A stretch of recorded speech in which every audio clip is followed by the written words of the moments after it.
Hi, I'm Mark Andrew Speck from the band Sweet Crystal, and you're listening to, or maybe even watching, the Rock and Metal Faith podcast on Spotify, YouTube, and Apple Music. And in my book, that makes you sweet. Very sweet indeed. On this episode of the Rock and Metal Faith podcast, we are very happy to participate in the third edition of the Podcast-a-thon. For 1 week, more than 1,000 podcasts will highlight a charity of their choice. Today, we'll be talking about the mustard seed here in Edmonton. However, before we get to that, we do have our usual news, birthdays,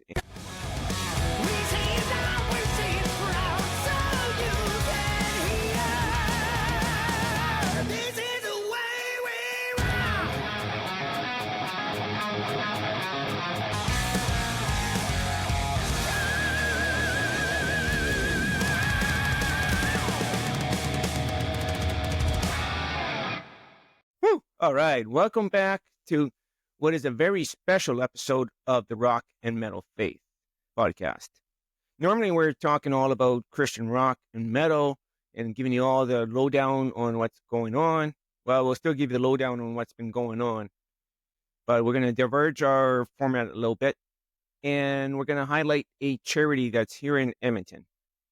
I got a invite or email or whatever. This was a few months back there, saying that there's an organization that organizes what they call a podcast-a-thon once every year. And for 1 week, a whole bunch of podcasts get together and each one gets to pick a charity they would like to highlight. You can make donations to the charities that are mentioned. You don't have to. And the purpose is not really so much to generate donations, although I'm sure that's appreciated. But purpose is really just to highlight the work that these charities are out there doing. Like I said in the intro, we're going to talk about a local Edmonton charity here called the Mustard Seed Church. They're a street ministry that's been helping a lot of the homeless people.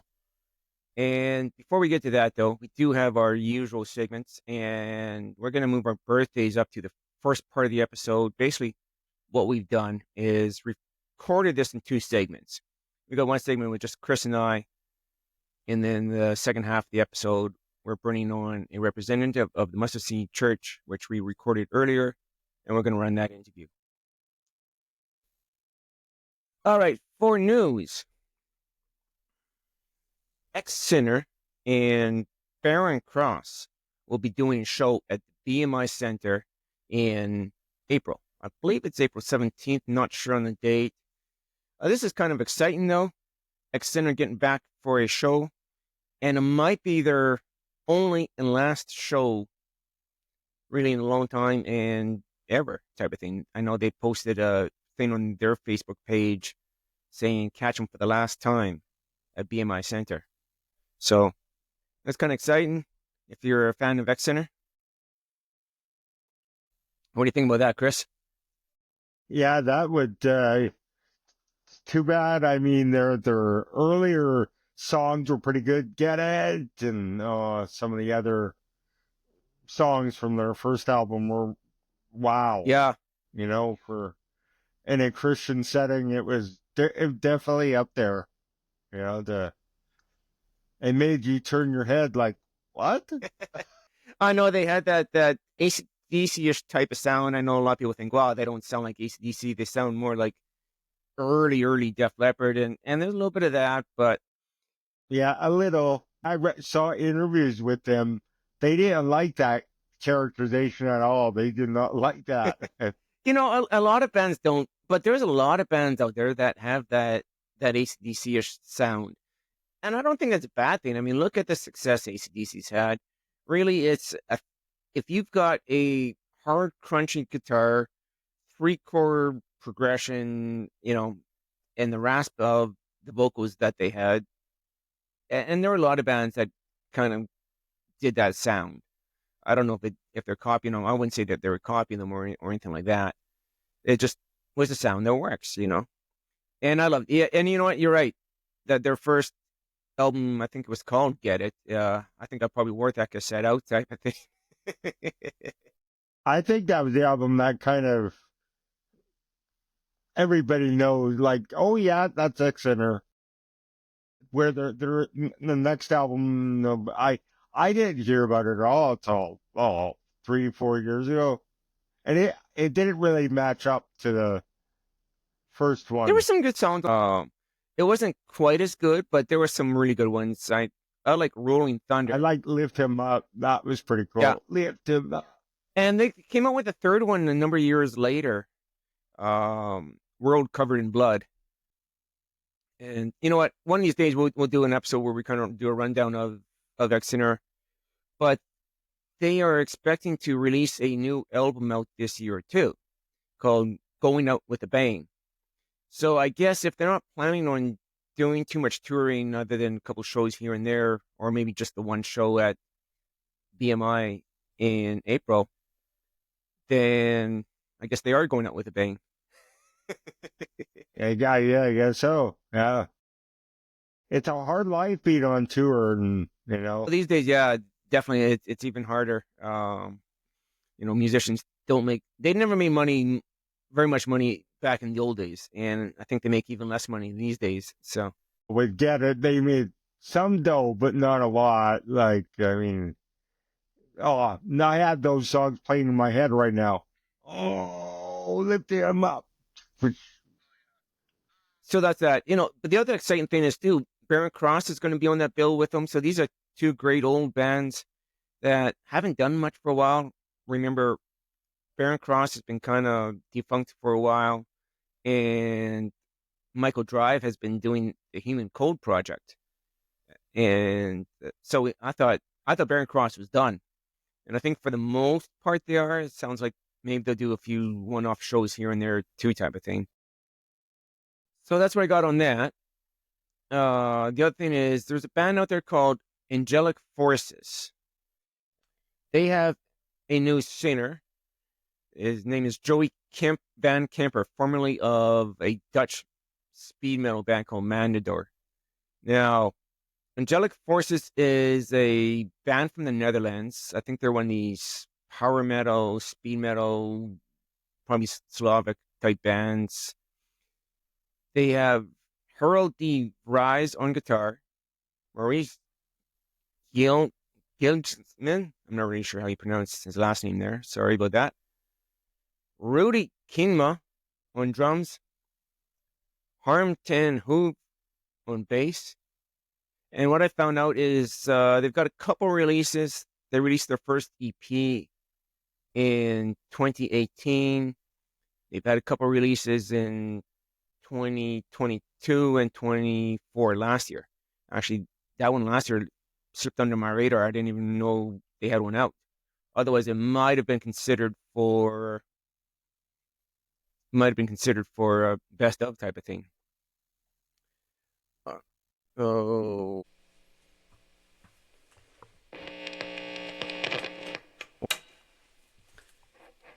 Time to plug it in and turn it up.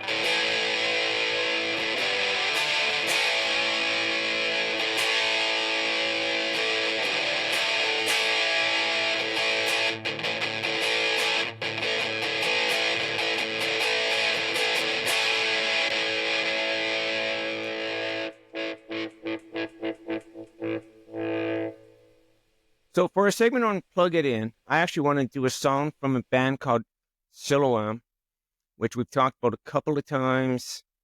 I've only got one album in there. As far as I know, they only had one. They might have had a second one out. It's really hard to find information about these guys. They had, I think the one record they had come out was called Sweet Destiny. But on that album was a song called Decent Souls. And it's a song dealing with down and out, dealing with the homeless and this and that. So seeing as how the Mustard Seed is our focus, I thought I would play this song, Decent Souls.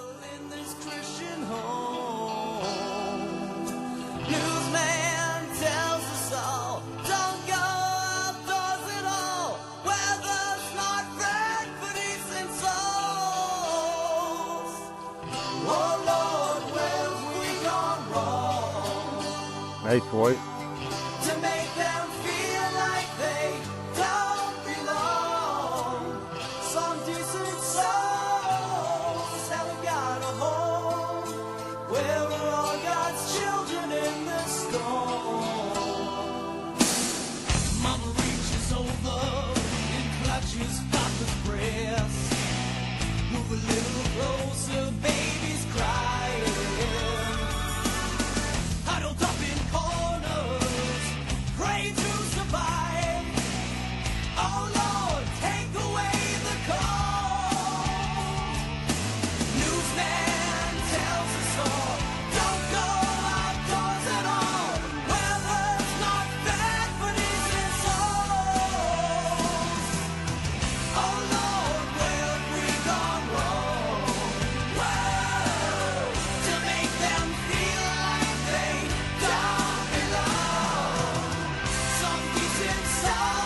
So that was Decent Souls by Siloam.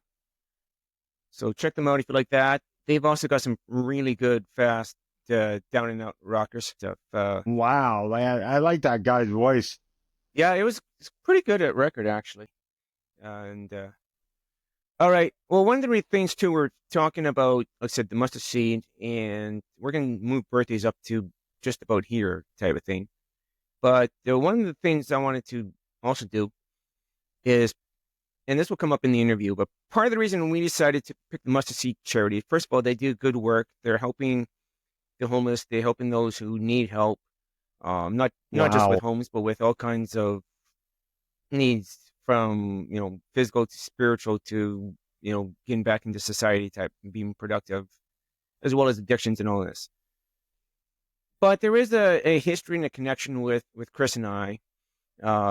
I was back when I was in high school, about 91. And I had friends of mine who in high school who were in a Christian band. And they got a chance to play at the Mustard Seed Church.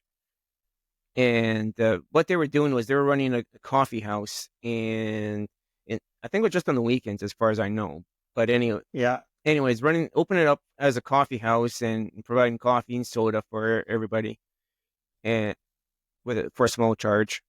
But for entertainment, they would bring in Christian bands. And I know Terry, who was a friend of ours, had a band that was there. I had friends in high school who played there.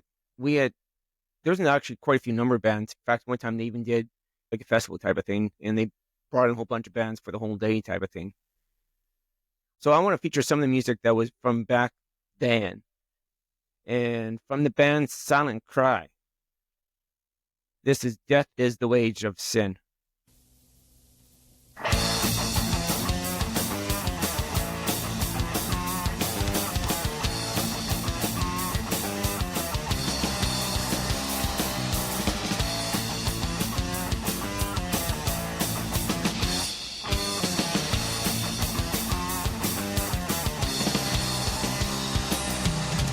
I've tried your thirsty soul, once again it's time to pay. Many times must it be said that Christ is the only way. You're thinking from the left and the right, whatever life brings away. But deep inside the real you can hear God calling your name. Don't let your flesh decide, don't let your mind do you in. Except the one who gives real life, death is the wage of sin. Death is the wage of sin.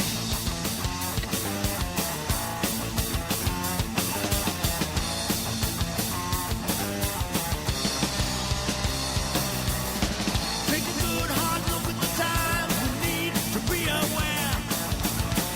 Can't you see that reality? Say the muscle when you don't even care.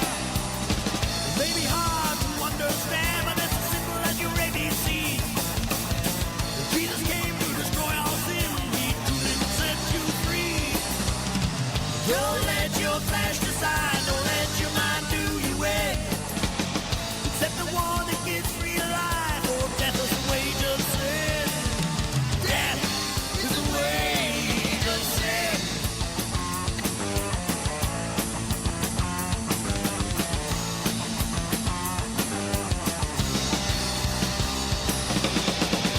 The war between the spirit and the flesh. Oh, we know it all so well. That brings back I was just memories. going to ask. Actually, what I didn't even realize until probably just a few years back, they even played a cover song, recorded a cover song, a Barren Cross tune, Give Your Life to Jesus. And I didn't realize that comes off Barren Cross's first record. And I didn't even realize that. I think I had Barren Cross's second and third record. And it took me a while before I got hold of the first one. All right, let's move on to birthdays. Like I said, normally we do this at the end of the episode, but we're just going to finish the episode off with our interview with Phil from Mustard Seed Church. So we're jumping into birthdays now. And what do we got? Oh, yeah. Okay, so March 26th, we have Jeremiah Scott, who plays guitars with Demon Hunter. I don't have an actual year that he was born, so I'm not sure how old he is. We also have a album anniversary from Stryper. I believe it was the greatest hits, called Second Coming, was released in 2013.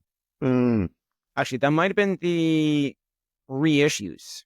I know Stryper was having trouble getting rights to some of their older songs, so that's off the first couple. So what they did was re-recorded a few songs, and then I believe those songs ended up on Second Coming. March 28th, we had Tony Palacios, who plays guitar with Guardian, born in 1960. And stuff, great guitarist, I tell you. He's actually on our list of top 100 guitarists.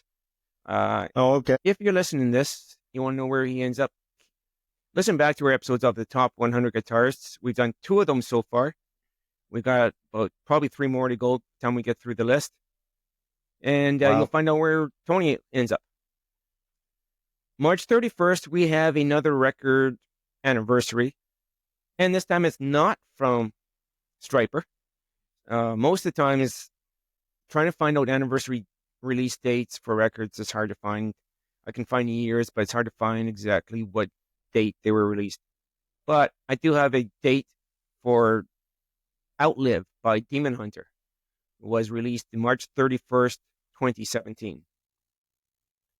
In April, we got a couple releases too, but I don't know. Oh, we got one release. I'm not sure what the date was. I just know sometime in April. Michael Sweet's album Reborn Again was released in 2021. Now, what this was a kind of a revamping of Stryper songs. When Michael left the band for about 10 years, he wasn't planning on coming back. He had done some solo material. And then when he rejoins the band they started doing just a few shows here and there just to kind of test the waters, to see if he wanted to come back. He had some songs written for his next solo record. And he kind of showed them to Oz Fox, and Oz really liked them, says, these songs should be the next Stryper record. So they do. They released the record under the Stryper name called Reborn. Now, these songs were very different from what Stryper had done before. It's actually, because of that, it's actually my least favorite record of Stryper's. We talked about Against the Law, how that didn't sound very much like Stryper when that came out. Well, Reborn sounded even less like Stryper than that record did. Wow. And I didn't like it. Now, in 2021, Michael Sweet got together with his own band that he's been recording with, redid those songs from Reborn, called it Reborn Again. He revamped them a little bit. The words were the same. The rhythm was kind of the same, but just a little more guitars, solos that weren't there in the first recording. And I actually liked it a whole lot better than the Stryper version. When that came out, I thought that's how the Stryper record should have sounded. If you haven't heard that, check that out. We're going to get into that down the road. We've been going through the Stryper records one by one. And next up on the list would be, I believe, 7, their best of, which is the greatest hits, but it's got a couple of new songs on there. So I'm thinking what we might do is maybe talk about 1 or 2 of the Michael Sweet solo records that he released during his break from Stryper, and then get back into the Stryper records. But I also know when we talk about Reborn, I think it would be kind of fun to compare Stryper's Reborn to Michael Sweet's Reborn Again. And they were, yeah. Anyways, back to birthdays. April 3rd, we have Steve Osborne, who played guitar with Bride. I think he was on the Snakes record. Bride. Yes, I think he was on the Snakes record. I think he was on the other one, Skin for Skin record. He was born in 1966. So yeah, Bride's a great band. They've been around. Although we found out recently there that a lot of the new Christian rock fans have not heard of Bride. So if you're one of these new fans who have not heard of Bride, but if you've heard of Disciple, you've heard of Skillet, don't know who Bride is, check out Bride. Yes, check out Bride. All right, April 6th, from the band Signum Regis, which I've talked about a few times on here, we have Jan Tupi, who plays keyboard with them. Now, again, I don't have a birthday year or when he was born. We just know his birthday was April 6th. So check out Signum Regis. They're one of these overseas Slovakian power metal bands, very fast-paced, kind of, the Iron Maiden type of tempos type of thing. I wouldn't compare them to Iron Maiden. They don't sound like Iron Maiden. We're not trying to do comparisons anymore. Wow, that'd be all right. Wow. They're just I may not listen to that, but they're just fast, heavy, with some great melodic leads, some speed leads thrown in there too, type of thing. April 7th, we have a couple birthdays, very well known. Jamie Rowe, the vocalist from Guardian, born in 1970. Man, talk about a guy with a great voice. gee, what? Oh yeah, his voice was awesome. I could definitely see he was meant to sing. Yeah. Yeah. He's left Guardian. He's moved on with a new project called Calamity Kills. I know there was a post there. Guardian has talked about they're moving on, or continuing on. People keep thinking that maybe Jamie's back with the band. He said, no, he's not with the band. Jamie has also been doing Facebook posts. If you follow him, every once in a while you'll see little inspirational quotes, sayings. He's posting live stuff talking about, trying to be uplifting. And I actually commented, says, this stuff is good. It's positive. It's very rewarding for someone like me to listen to, type of thing, or uplifting. Sometimes it's just what I need to hear. And he responded. For sure. He responded. Sometimes it's more for him than for anybody else. So it sounds like he needs to have that self-positive, self-uplifting type of thing too, type of thing. And then we're talking about Michael Sweet and solo records. His first solo record came out April 7th, 1994. Oh my gosh. Does that make you feel old, Chris? Don't. I turned 50 this May. No. Well, you know what? Before we get into the interview that we have here with the Mustard Seed. Talk about getting old, man. My brain ain't moving very fast. Let's go back to some music we heard from back in the day. Another one of the bands that got to play there, and some great friends of mine from high school. The band is called Convict.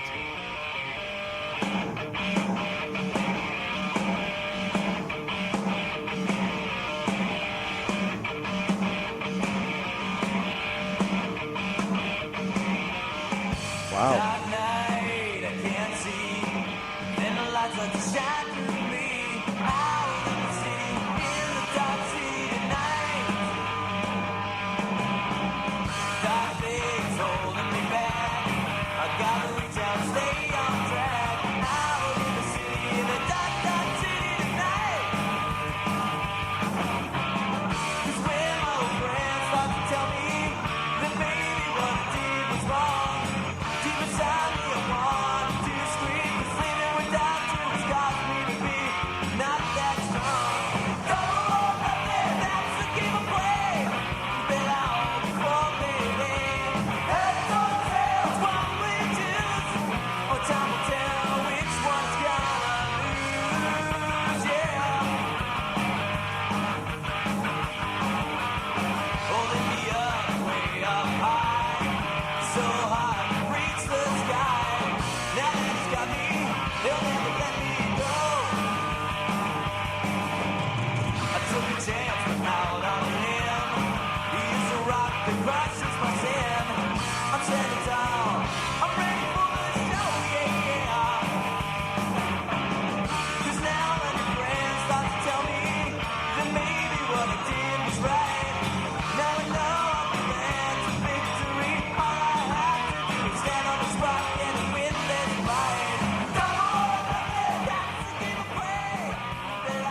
There we go. That was Double or Nothing from Convict.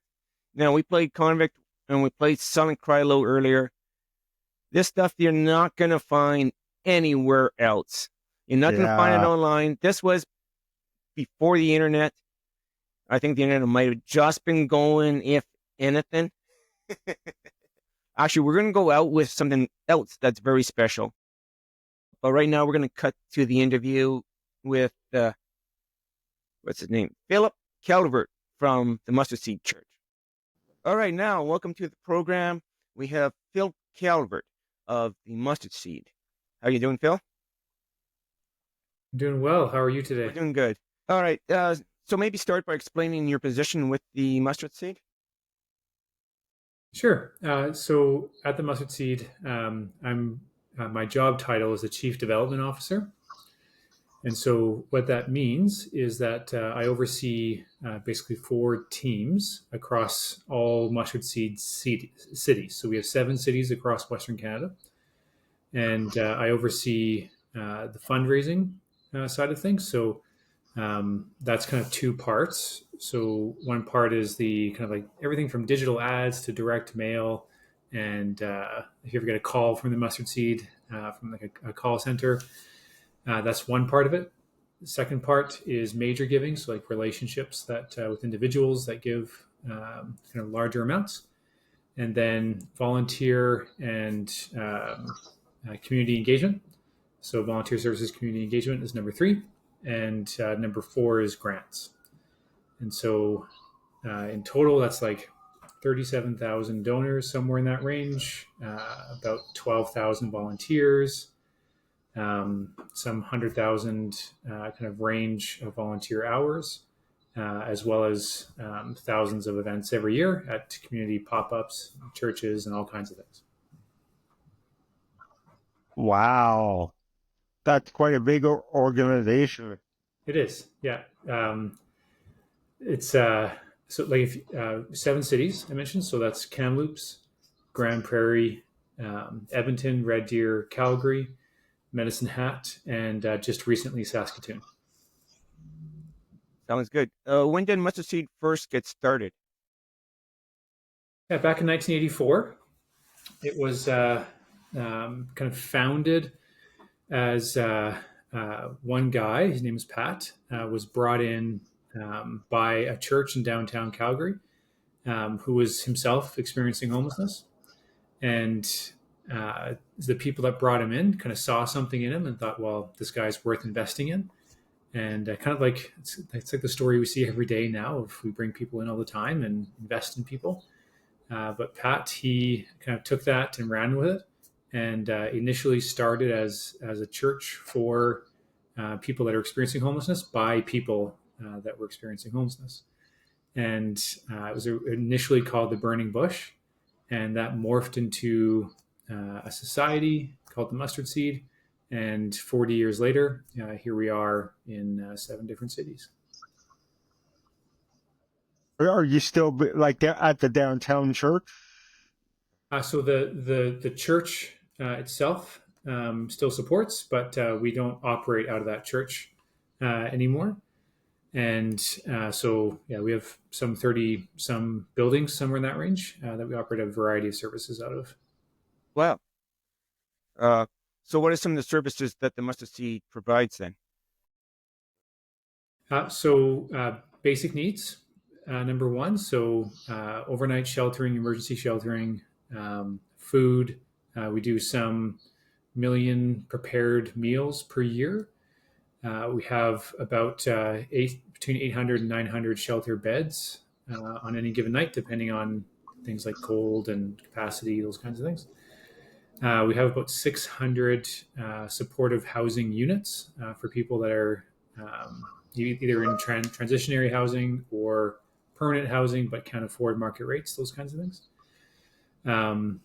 We also have health and wellness services where we provide kind of goal-based outcomes for people that need help. So that could be anything from like a foot care clinic to occupational therapy, counseling services, all that kind of stuff. We also do community impact centers, which is basically like a Anybody can come in off the street and get the help that they need and start navigating the system in order to get the supports that they need, all that kind of stuff. And I feel like I'm forgetting something. There's so much. it's basically if people need help, You're there. we're there to help. That's Wow. Do you guys provide support when the city goes into the emergency cold program? Yeah. So Okay. every city will have some kind of coordinated extreme cold approach that usually involves a variety of service providers, and we're always there as a part of that, and kind of scaling up operations as required in order to meet those needs. What about spiritual needs? You guys have something to support spiritually as well? Yeah. So Christian organization, and one of the things that we really believe in is that there's a holistic answer to the suffering and the needs of people, and part of that answer is Christ. And so Amen.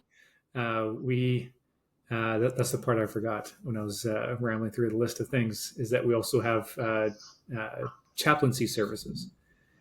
And so people that want to talk through that, want to maybe re-engage with their faith or explore faith for the first time, we are ready and willing and able to help along that journey. It's not a requirement of accessing services at all. And but we do find that a lot of people want to have that conversation.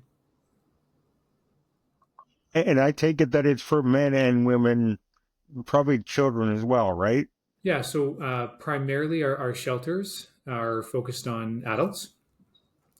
And we do have kind of our first kind of entry into family housing in Calgary. We have a place called Hub 29 in the community of Ogden. And that's 26 units of supportive family housing. And I would imagine in the last 20, 30 years, the whole mental illness has become a prominent issue. Does the mustard seed provide support for those individuals? Yeah, absolutely. So through that health and wellness program, there's a variety of ways to have supports around mental health and wellness, and that's all based on the goals that the individuals set. And it's a really kind of every person that accesses our health and wellness services is an individual experience. It's all based around the needs that that person has. In a given period of time, how many people you think come through or within the system? Yeah. One fun way of kind of answering that is I mentioned that we have kind of around 800 to up to 900 shelter beds. That's per night. Our model, we call it a housing focused shelter model. And so what that means is that for some of our shelters, there's a requirement of sobriety in order to access the shelter. And for some of them, it's more of I would call it a behavior based shelter where there has to be a desire to kind of be along the journey to sobriety. And the reason for that is because strategically, what we're trying to do is to not just provide a bed for the night, but we're trying to provide a bed that leads to a home. And for a lot of the systems that you can access through government support, there needs to be a demonstrated pathway towards sobriety in order to even start those conversations. And so to your question about like how many people do we serve, last year, we averaged about 14-15% per month of people getting into full-time housing out of our shelter system. And so what that means, if you do the math, is about 1,300 people last year were taken off the streets and out of the shelter system into housing. And so in terms of like others that are doing that, like it's kind of it's a good news story on behalf of the organization. It's a bit of a unique thing in the midst of a housing crisis and rental shocks and all that kind of stuff. Sure. Able to find about 1,300 people to find a house. And when they get it out of that housing and they move on to the next step, do they continue to have support from the mustard seed? Yeah, that all goes back to the goals of the individual. Some are saying, "This is awesome. This is all I need. Thank you so much." And some people even come back and volunteer. And some say, I continue to need supports from a variety of reasons. And so we continue to provide those supports. Sorry. I think for me, some of the early days being at the mustard seed, my dad kind of started a ministry. And one of the things that he let me do was to go, and this was probably in the 90s, you guys would have concerts every Friday night or something, and I would help out volunteer, and like whatever was needed, I would do it. I was just a youngster. Do you guys do that, still do that kind of community outreach?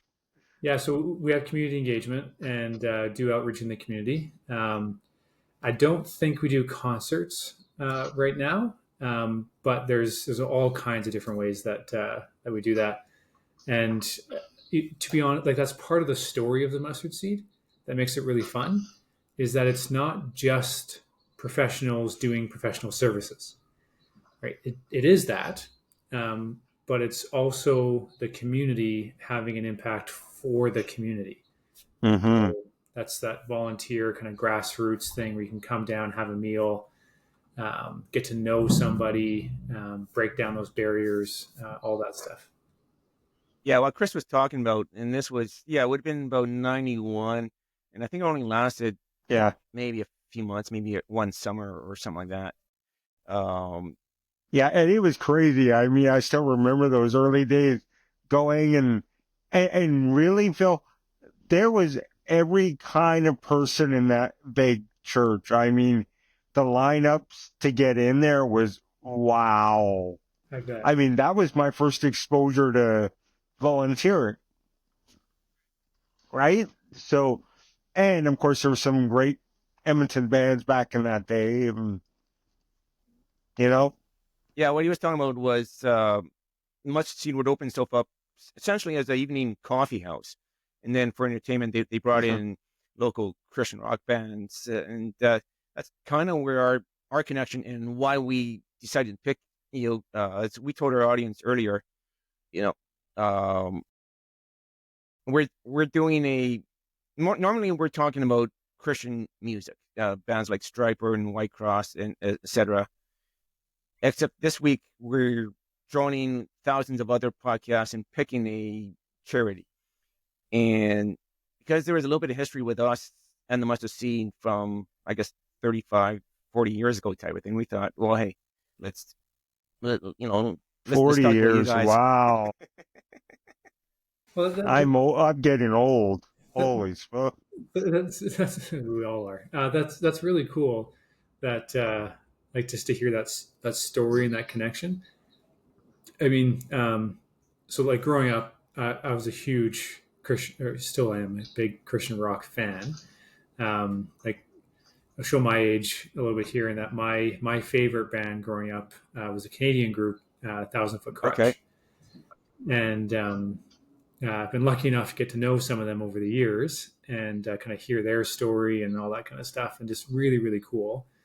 And it's in my mind, when I think about like what is Christian faith, right? Like if I were to connect Christian faith with like kind of other ideas, one of the things that I've kind of always centered that thing around is a lot of the feelings and emotions that we get when we listen to something like music or kind of expression of the arts in any way.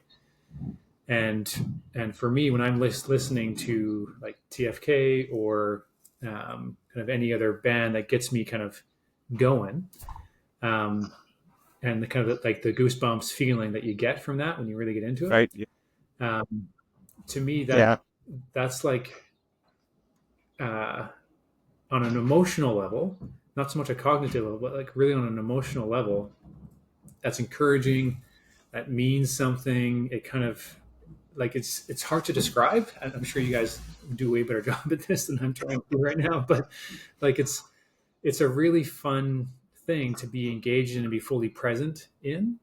And it's the same kind of thing when I talk about the mustard seed, or when I think about it, when I go and volunteer and all that kind of stuff. It's a similar connection. It's a similar sense of there's something deeper happening here, beyond serving the meal. In the same way, there's something deeper happening here than just listening to the music.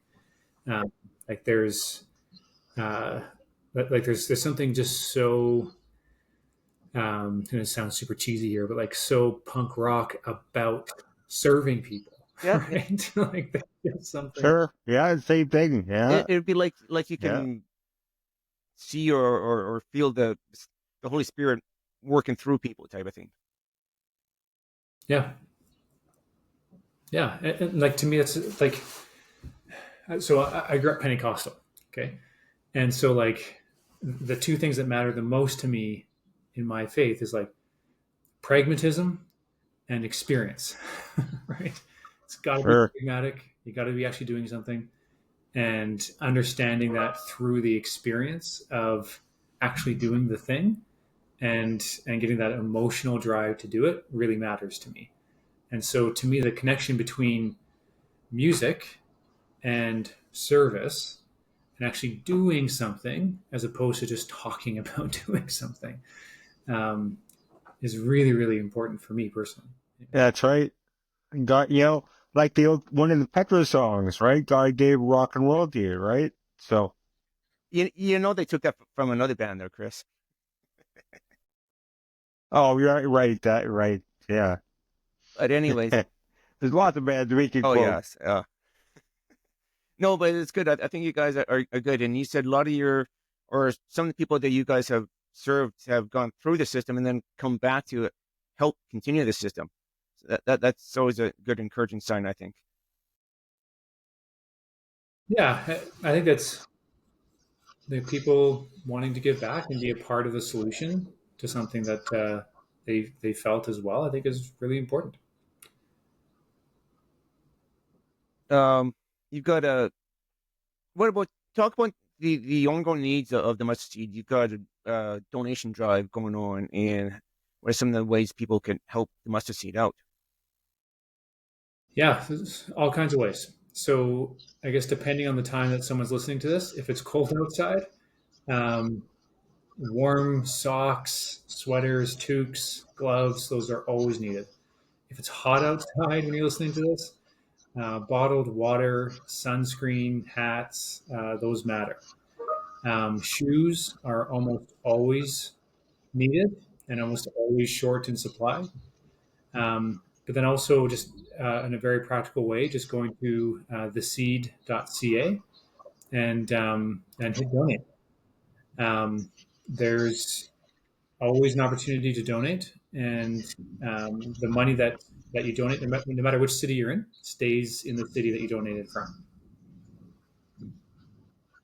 Wow. That sounds good. And we've got a few people, actually, I think most of our audience is outside of Edmonton, even outside of Canada. So if people, say from other places decide to donate, then can they pick what city they want the money to go to then?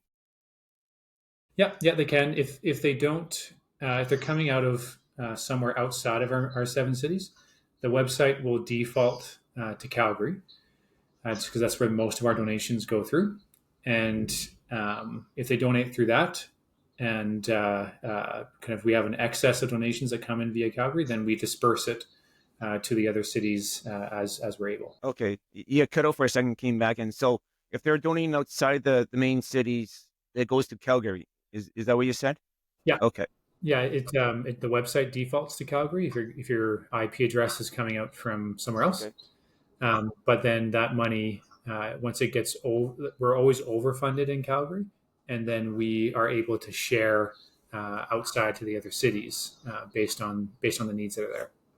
I'm trying to think of this anything else we need to know. Is there anything else you want to promote or let people know about the mustard seed? Well, I think that I listened to a couple of the episodes that you guys have done over the years. You guys have quite a bench of episodes. Oh, thanks. It's pretty awesome, actually. I think that for people to understand that the mustard seed is all about community. It's all about the individual that we're trying to serve. And if I were to summarize the mission and the vision is to end homelessness and to reduce poverty in every city that we serve. And if that's the kind of thing that people are excited about or want to be a part of, there's tons of room for people to donate, to volunteer, to be a part of something that says I can have a bigger impact than I thought I could. And it all starts with the one individual that's at the door that's needing help. And that's what we're built to do. Sounds good. Have you seen a need for your services arise, especially since the COVID years? Oh yeah, huge. Yeah, in so many different ways. So from a strictly demand perspective, we see way more people. Also, the face of homelessness has changed a lot. Like it used to be kind of, people would think as someone, usually a guy in his 30s, maybe 40s. Now we see a lot more people in their 60s and 70s. We see a lot more people on the younger end of the scale as well. We see a lot of people that are struggling with addictions, but we also see a lot of people that aren't, and that actually are working, but are living in our shelters or in one of our housing units because they just can't afford the cost of living. And so the face has changed a lot, along with the demand side of things. And do you deal with people who deal with addictions, maybe other addictions besides alcohol, or do you lead them to services where they can get help from that too? Yeah, so when we can help, we will. We have addiction recovery programs, especially in Calgary and Kamloops. We have a kind of a higher focus on that. But we also do warm handoffs to other agencies that we work with and collaborate with to make sure that people get the help they need. Good. Yeah, I work basically with the transit system here in Edmonton, and so I've seen a lot of that on the increase myself. Yeah. In Edmonton, especially, has been hurt by the fentanyl crisis for sure.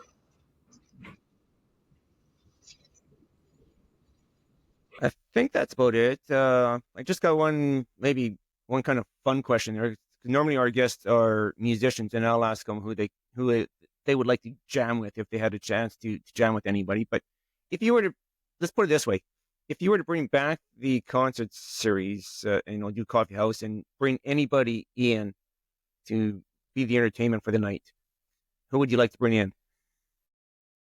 Well, I kind of gave myself away earlier. Like 1,000 Foot Crutch would be my dream. Like jamming out with Trevor would be awesome. And yeah, so who knows? Maybe that'll happen someday. I don't know. But that would be like I am a drummer. Okay.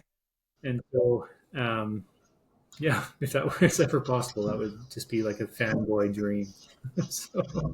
So what are the future plans with the mustard seed going forward?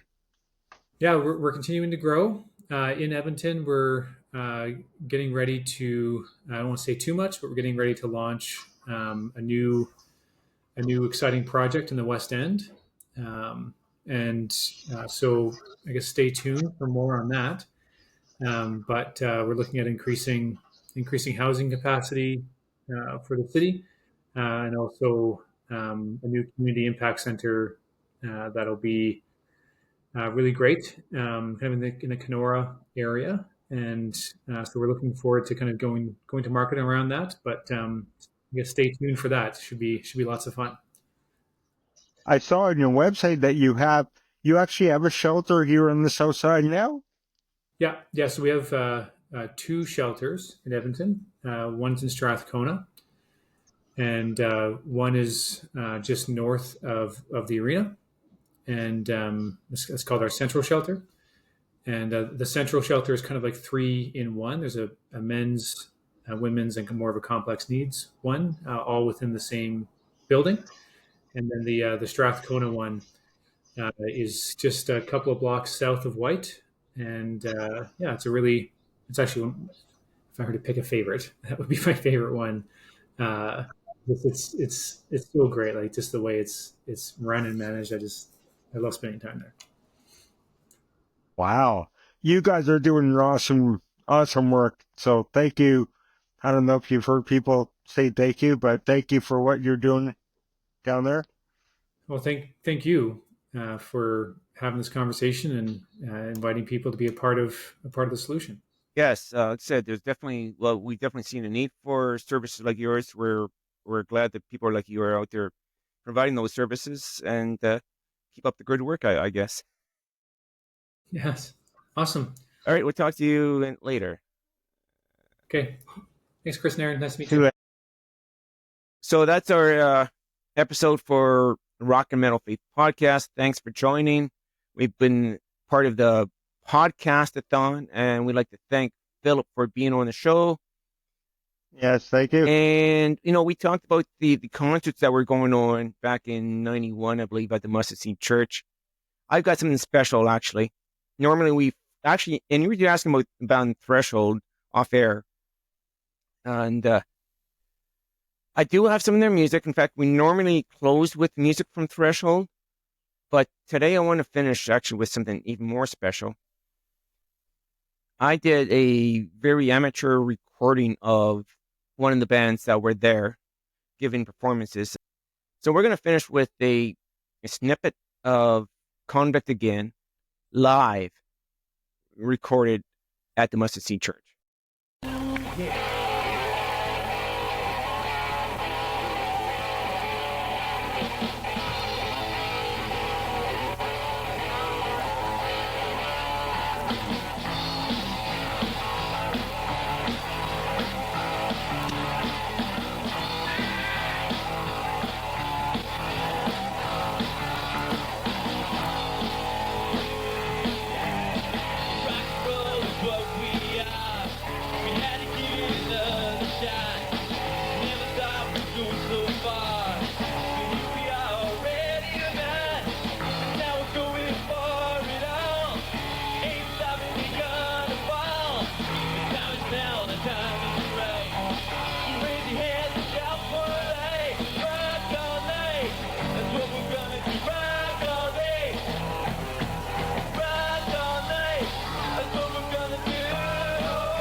Wow.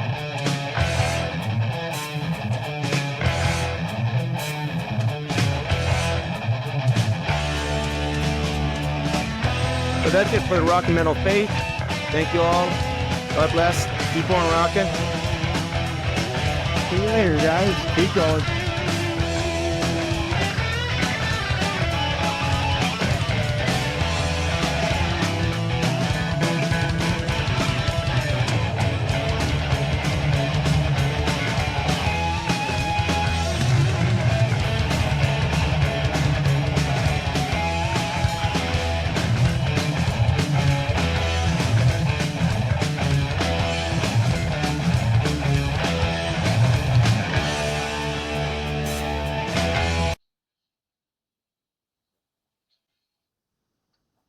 Wow.